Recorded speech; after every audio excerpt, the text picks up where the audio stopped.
Good evening, church. It's finally here. It's Christmas. When we close our eyes and listen to the Christmas carols, when we look outside and see all the Christmas decorations, when we stop and take in all the excitement of the season as it finally comes to this special day, how do we truly feel? Do we feel that our own emotions are in alignment to the holiday spirit? The last couple of weeks may have been really busy as we prepare to get everything finished before the end of the year. It comes with all of its worries and anxieties that we might not have been able to really experience the same excitement that we've been sharing about or hearing about. We might even feel overwhelmed or down because we can't live up to being as joyous as the people sing about it to be. But it is at this moment when it becomes so exciting because the wait is over. Christ our Lord is finally here with us. In all of the things that we're experiencing, we don't have to force ourselves to conform to being happy because Christ has come to us as we are, in our fear, in our brokenness, in our emptiness, and in our despair. God has not abandoned us, but has come to restore, renew, and to be with us. He is the one in the manger, the one that the angels sing about, the one that the shepherds spoke about. Today we'll light the final candle. The previous 4 candles were love, peace, joy, and hope. And today, the final candle is Christ. Colossians 1:15-23. He is the image of the invisible God, the firstborn of all creation. For by him all things were created, in heaven and on earth, visible and invisible, whether thrones or dominions or rulers or authorities. All things were created through him and for him. And he is before all things, and in him all things hold together. And he is the head of the body, the church. He is the beginning, the firstborn from the dead, that in everything he might be preeminent. For in him all the fullness of God was pleased to dwell, and through him to reconcile to himself all things, whether on earth or in heaven, making peace by the blood of his cross.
and girls, Christmas is finally here. And I don't know about you, but this waiting thing has been way too long for me. I guess your home is now all decorated, lights are on, tree is up, and you've been just eyeing on those nicely wrapped presents under the tree. Well, let me tell you what, the wait is almost over. Yay! No more waiting! Hey, Pastor Jenny, were you going to read me a Christmas story? Well, yes, Elmo. Well, you've been waiting so patiently, so let's get going.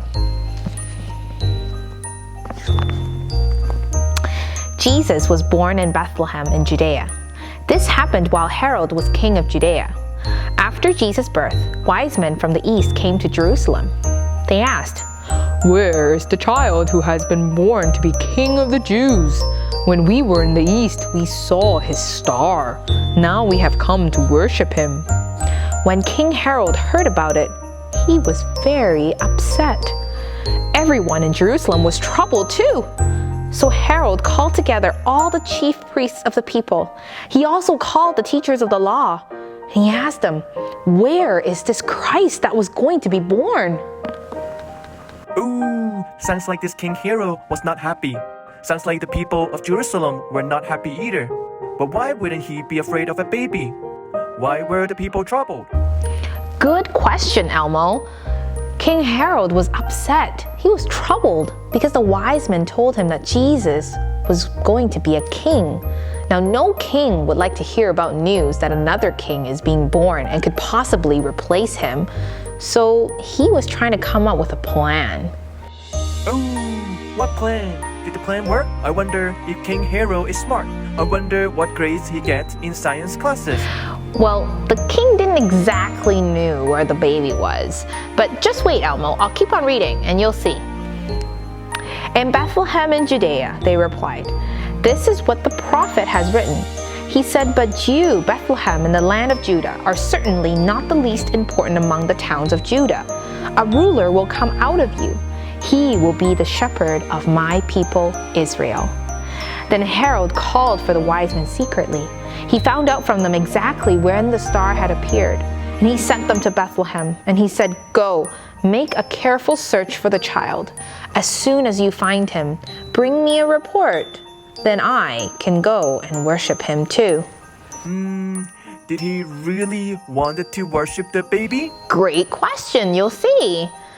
Now, after the wise men had listened to the king, they went on their way, and the star they had seen when they were in the east went ahead of them. It finally stopped over the place where the child was. When they saw the star, they were filled with joy. The wise men went in, and they saw the child with his mother Mary. They bowed down and worshipped him. Then they opened their treasures. They gave him gold, incense, and myrrh. But God warned them in a dream not to go back to Herod. So they returned to their country on a different road. The wise men were smart. They didn't follow King Herod's order, so he could find the baby. Well, maybe that's why the author, the person who recorded the story, called them the wise men. But weren't the wise men scared that the king would go after them when he finds out that they left another way? How did they even know King Herod's plan anyway? Well, now that it's Christmas, are you ready for the good news? The news that we've been waiting for so long. And listen carefully. This is it. This is the good news for Christmas this year. Nothing can stop God. Nothing can stop God. Listen to it again. Nothing can stop God. Now let's just look at this story again. At first it seems like a story about wise men coming to worship Jesus. A story about a group of people coming all the way from the east to pay homage, honor, and glory to a newborn king. A trip that was common enough in those days that no one should have a problem with it. Because after all, the birth of a king signifies a sign of hope, a sign of continuity, a sign of stability. And people should be really happy about a king coming. But pay attention to this verse in verse 3. It has this line there saying this. When Herod the king heard this, he was troubled, and all Jerusalem with him. The birth of this new king disturbed people. Herod was disturbed, so was the people in Jerusalem. Herod, the kind king of Judah, heard about this news of a new king, and he was disturbed. He was afraid that this newborn king would take over his throne. He wanted to be on his throne forever, and he wanted to be the king. And looking at that, he wanted the security. He wanted to keep everything that he has. He wants to hold tight to his power. He wants his wealth, authority, honor. He wanted to be in control. But more importantly, he wanted to be God.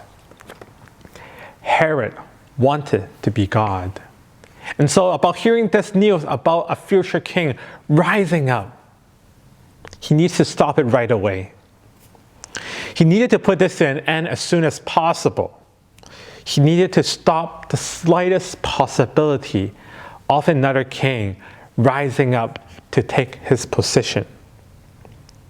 So he determined he needed to kill and eliminate the threat once and for all. In verse 16 of chapter 2 of the Gospel of Matthew, we hear this line saying the following: He sent and killed all the male children in Bethlehem and in all that region who were 2 years old and are under. Herod saw this threat, and he was so determined that he needed to stop it right away. He needed to stop the rising of this coming king right away. He was determined to kill. But guess what? Nothing can stop God from coming. Nothing can stop God from coming. And so does the power and authorities of Jerusalem. All Jerusalems were troubled, particularly the religious authority that they were saying. The chief priests and the scribes of the people were troubled by this news. They were familiar with the prophecy that God made to his people a long time ago, and they knew it to its heart. They knew that God was going to rise up a future king, a future shepherd king, to lead the people of Israel out of their situation. But knowing that this prophecy is probably going to fulfill, they were not happy with it. They worried that with the coming of this new shepherd, this shepherd would disturb everything that they were holding on to. The shepherd would take over their spot as the power, as the authority, as the one who has say in terms of the religious order. But more importantly, there was fear that all the honor, glory, benefits, advantages, all the prestige that they were enjoying so much would be gone once this new king comes. People will no longer give praise and honor to them, but instead they will now follow this new shepherd king. They also fear that their corruption would be exposed and they will have no place in this anymore. They fear that they lost their power. So they decide that they will align themselves with the political power, with Herod the king, to stop this from happening. The religious authority chose to align itself with the kings of the earth to stop God's plan from happening. But guess what? Nothing can stop God's plan for coming. Nothing can stop God from coming. The promise maker will fulfill his promise no matter what, and nothing can stop him from coming. Herod the king tried. The religious power tried as well, but it failed. It can never happen because nothing can stop God from coming. For the past year, I don't know about you, but there are many days that I definitely feel like darkness is winning. Evil seems to be thriving in all areas of life. Despair and hopelessness seems to be our only word, and God seems to be disappearing. And there are days you just wonder to yourself, is that it about life? If life's going to become the same, filled with all these sadness, filled with all these hopelessness and despair, is that all it? But no. Christmas reminds us there is hope. Christmas reminds us that we should hold tight to this that happened. That is this: nothing can stop God. The political power wanted to kill. The religious authorities wanted to stop God from coming. The earth, the principalities of powers, everyone wanted to try and stop this from happening. But guess what? God won't let it happen. God won't let it happen. Because nothing can stop him from coming. You see, what happens is that when darkness wants to cover all the light, when evil wants to consume all the goodness, the harder they tried, little did they know that they're now just becoming the background. They're now only becoming the stage for the light to shine brighter and for goodness to shout louder. When they tried to consume and cover, it only became the background for light to shine brighter.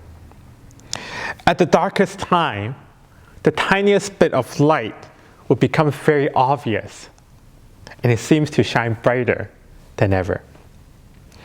Darkness wants to consume, but light only shines brighter. The God who is determined to be with his people, the same God who is determined to fulfill his promise, will make it happen no matter what. Nothing can stop him from coming. Yesterday, today, and tomorrow. And this is the good news for Christmas this year. Nothing will stop God from coming into our lives. So brothers and sisters, this is my prayer for all of you on this Christmas day. May God the Father and our Lord Jesus Christ and the Spirit show favor to you. May you all experience the hope in whatever circumstances that you are in. May the light of God shine greater at the darkest time. And may you also have the confidence to speak Merry Christmas to one another, not because you are filled with the joy of this world, but more importantly, knowing that nothing can stop God from coming. Christmas can truly be merry because you know that God will come and no one can stop his plan from coming. Grace and peace to you all, and Merry Christmas.